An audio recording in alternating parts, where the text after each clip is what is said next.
کوئی جملہ نہیں۔ آج تو لوگوں نے جملے بول بول لوگوں کے کلیجوں کو جلا کے رکھ دیا ہے، ہڈیوں کو سوختہ کر کے رکھ دیا ہے، اور ان دیوانوں کو پتہ نہیں ہے کہ وہ اپنے دین کو اپنی زبان سے آگ لگا رہے ہیں۔ انہوں نے کہا ہاں، تو ایک دم جبریل آیا، یا رسول، یا نبی اللہ، یا روح اللہ، میں اللہ کا بھیجا ہوا آیا ہوں، آپ کے پیچھے 2 آدمی چل رہے ہیں، میرے اللہ نے کہا ہے ایک میرا مجرم تیرے پیچھے آیا ہے، اسے کہو کہ تیرا اللہ تجھے کہہ رہا ہے تو آج نئی زندگی شروع کر، میں نے تیرے پچھلے سارے معاف کر دیے، اور یا رسول، یا روح اللہ، ایک آپ کا حواری چل رہا ہے، اسے اللہ کا پیغام آیا ہے کہ اسے کہو تو بھی نئی زندگی شروع کر، میں نے تیری پچھلی ساری نیکیوں کو ضائع کر دیا ہے، تو ٹھیکیدار ہے میرے بندے کا، تو کون ہے ہوں کرنے والا۔ دین تو کہتا ہے ناچنے والی سے بھی نفرت نہ کرو، یہ نیک لوگوں میں عیب تلاش کرتے پھرتے ہیں، یہ مولوی یہ کرتے ہیں، یہ تبلیغی یہ کرتے ہیں، یہ حاجی یہ کرتے ہیں، یہ نمازی یہ کرتے ہیں، کبھی یوں بھی دیکھا کر کہ تو کیا کرتا ہے، اپنے من میں ڈوب کر پا جا سراغ زندگی، کبھی اندر بھی تو دیکھا کر، جو اندر نہیں دیکھتا ہائے ہائے وہ بغیر توبہ کے مر جاتا ہے، جو اوروں کے عیب دیکھتا پھرتا ہے اسے توبہ نصیب نہیں ہوتی، جو اوروں کے بارے میں اندھا ہو جاتا ہے اللہ اسے اس کے عیب دکھاتا ہے، توبہ کی توفیق دیتا ہے۔ میرے بھائیو میرے نبی نے کہا معاذ، یہ زبان یہ سارے دین کا خلاصہ ہے، اسے قابو میں رکھ، ہر حال میں اس پر لگام چڑھا کے رکھ تو تیرا دین سلامت، تیری دنیا سلامت، تیری جنت کے راستے آسان۔ گھر ٹوٹ گئے، خاندان بکھر گئے، بھائی بھائی کا دشمن ہو گیا، میاں بیوی میں نفرت کی آگ بھڑک اٹھی، ایک چھاتی کا دودھ پینے والے ایک دوسرے کے سامنے صف آرا ہو گئے، ذرا زبان کے گندے بول کی وجہ سے۔ یہ وہ زہر ہے جو ہڈیوں کو بھی آلودہ کر دیتا ہے، تلوار کا زخم بھرتا ہے، زبان کا زخم بھرتا نہیں۔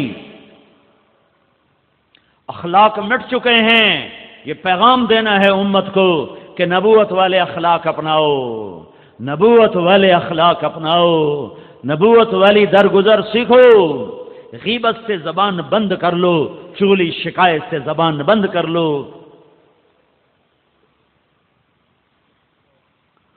میرے نبی نے فرمایا غیبت زنا سے بڑا گناہ ہے، زنا سے بڑا گناہ، کہ یہ نظام توڑ کے رکھ دیتا ہے، یہ دلوں کو پھاڑ کے رکھ دیتا ہے، یہ آگ لگا دیتا ہے نفرتوں کی۔ اور میرے نبی نے فرمایا مجھے بتاؤ ایو الاسلام اوثق، اسلام کا سب سے مضبوط عمل کون سا ہے؟ تو صحابہ نے کہا الجہاد، یا رسول اللہ اسلام کا مضبوط عمل جہاد؟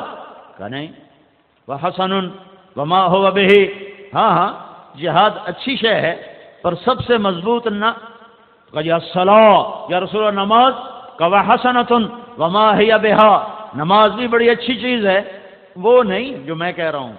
کہا جی الحج، یا رسول اللہ حج، کہا وحسن وما هو به، یا رسول اللہ روزہ، کہا وحسن وما هو به۔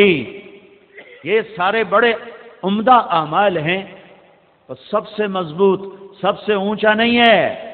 تو صحابہ نے پوچھا یا رسول اللہ پھر آپ بتائیں کیا ہے؟ تو میرے نبی نے فرمایا ان اوثق عر الاسلام الحب للہ، اسلام کا سب سے مضبوط عمل وہ آپس میں اللہ کے لیے محبت کرنا ہے، اور اس محبت کو سب سے زیادہ آگ لگانے والا زبان کا بول ہوتا ہے۔ تیر تلوار کب چلتا ہے ہر طرف، توپیں رائفلیں کہاں چل رہی ہیں ہر طرف، یہ زبان کے تیر ہیں جو بے خطا دلوں کے پار ہو رہے ہیں۔ میرے بھائیو تبلیغ، دین کا ہر عمل اس کا حسن و جمال، جیسے انسان کا حسن و جمال اس کی صحت کے ساتھ ہے، حسن و جمال والا ہو اور بیمار ہو تو وہ بیچارہ ہڈیوں کا ڈھانچہ نظر آتا ہے. سارے دین کا حسن و جمال وہ اچھے اخلاق ہیں. ساری تبلیغ کا حسن و جمال، ساری تعلیم کا حسن و جمال، ساری عبادت کا حسن و جمال، سارے توحید کا حسن و جمال، ساری عبادات کا حسن و جمال، روزے حج زکوٰۃ کا حسن و جمال وہ اچھے اخلاق ہیں. اخلاق نہیں ہیں تو یہ بیمار ڈھانچہ ہے، اس سے ہر کوئی پرے پرے ہوگا. سیکھو اور پھیلاؤ، اخلاق کی دعوت دو اور اسے زندہ کرو. سہ جانا سیکھو، پی جانا سیکھو. ماں باپ جہاں رشتہ آ جاتا ہے وہاں اخلاق کا تقاضا بڑھ جاتا ہے. جتنا رشتہ قریب ہوتا جائے گا تقاضا بڑھتا جائے گا، تقاضا بڑھتا جائے گا. ماں باپ آ گئے تو کہا لا تقل لہما اف، ان کے آگے اف بھی نہ کرو. کہ ماں باپ تیری جنت، ماں باپ تیری جہنم. آپ نے فرمایا میں جنت میں گیا تو میں نے جنت میں تلاوت سنی. میں نے پوچھا کون قرآن پڑھ رہا ہے؟ مجھے کہا گیا حارثہ بن نعمان پڑھ رہے ہیں. تو حارثہ بن نعمان وہ تو ابھی مرا نہیں، وہ تو مدینے میں بیٹھا ہوا ہے، تو اس کی آواز جنت میں کیسے ہے؟ یہ 15-20 ہزار کا مجمع ہے، اس کو سنانے کے لیے کتنے بڑے بڑے سپیکر لگ رہے ہیں. اور حارثہ مدینے میں کہتا ہے بسم اللہ تو 7 آسمان چیر کر اس کی آواز ساری جنت میں گونجتی ہے. تو اس کے پاس کون سا سپیکر ہے، کون سا مائک ہے؟ تو کیا پتا چلا کہ یہ ماں کا خدمت گزار ہے حارثہ.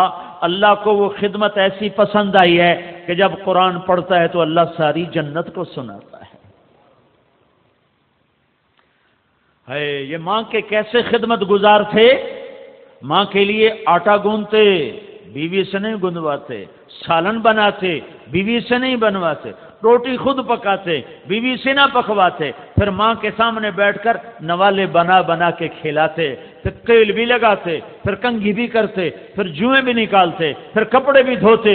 بیوی سے نہیں کرواتے تھے، خود کرتے تھے.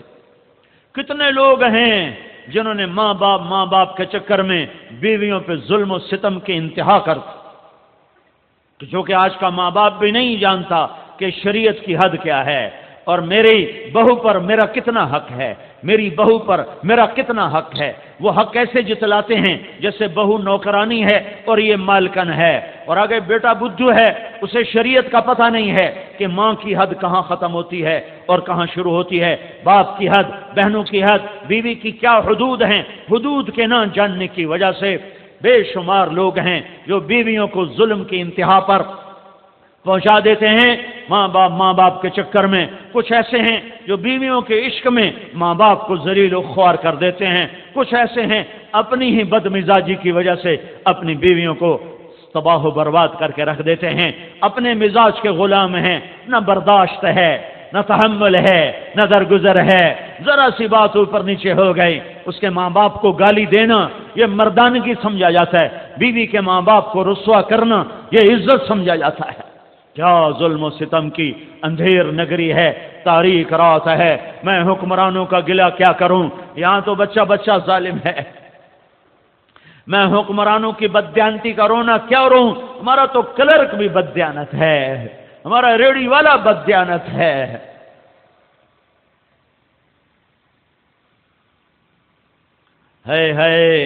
کسی ایک طبقے کے بگڑنے سے قوموں کے سفینے نہیں ڈوبتے. جب سارے طبقات بگڑتے ہیں پھر کشتیوں میں سوراخ ہوتے ہیں، پھر پھٹے اکھڑتے ہیں، پھر بادبانوں میں آگ لگتی ہے، پھر سفینے بھنور میں آتے ہیں اور غرق دریا ہوتے ہیں.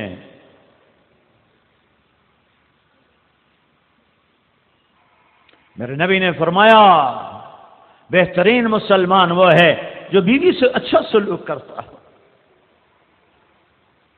میرے نبی نے فرمایا جس کو اللہ نے 2 بیٹیاں دی، 3 بیٹیاں دی، اس نے ان کی شادی کی، وہ جنت میں میرا ساتھی.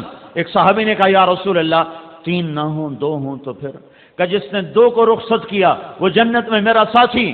ایک صحابی نے کہا یا رسول اللہ 2 نہ ہوں 1 ہو تو پھر کیا کیا جائے؟ کہ جس نے 1 بچی کو رخصت کیا وہ جنت میں میرا ساتھی. میرے نبی نے فرمایا جس کو اللہ نے 2 بہنیں دی اس نے بہنوں کا حق دیا. تمہارے پنجاب میں کوئی بہنوں کو حق نہیں دیتا، سارا بھائی خود کھا جاتے ہیں، بہنوں سے انگوٹھے لگوا لیتے، یہ ہمارے ذمہ دار اتنا ظلم کرتے ہیں، بہنوں سے زبردستی انگوٹھے لگوا کر زمینیں اپنے نام کرواتے ہیں۔ ظالم پر ظالم آتا ہے، ظالم پہ جنید بغدادی تھوڑا ہی آئے گا۔ اور میرے نبی نے فرمایا جس کو اللہ نے 2 بہنیں دی، اس نے بہنوں کا حق دیا، شادی کی، باپ بن کے، باپ مر گیا، یہ باپ بنا، اس نے بہنوں کا حق دیا، جو باپ کی وراثت میں بنا، روپیہ بنا یا لاکھ بنا، مرلہ بنا یا مربع بنا، بہن کے حوالے کیا۔ یہ پتہ پنجاب کے ذمہ دار کیا کہتے ہیں؟ ساڈی زمین دوے بوئے تے کیوں جاوے، ساڈی زمین دوے بوئے تے کیوں جاوے؟ پاگل دیوانے، یہ زمین تیری ہے، تیرے باپ کی ہے، تجھے اللہ نے دی ہے، تیری زمین تو 4 مرلے بھی نہیں، 4 گز بھی نہیں، 4 ہاتھ تیری زمین ہے، جہاں تجھے دبا کے کیڑوں کے حوالے کر دیا جائے گا اور تہے خاک تو چورا چورا ہو کے رہ جائے گا، یہ تیری زمین ہے۔ تو میرے نبی نے فرمایا جس کو اللہ نے 2 بہنیں دیں، اس نے ان کا حق دیا، ان کی شادی کی، شادی کے بعد بھی ان پہ خرچ کرتا رہا تو اس پہ جنت واجب ہو گئی۔ یہ اخلاق ہیں، یہ اخلاق ہیں، یہ اخلاق ہیں، یہ دین بتا رہا ہوں، دین۔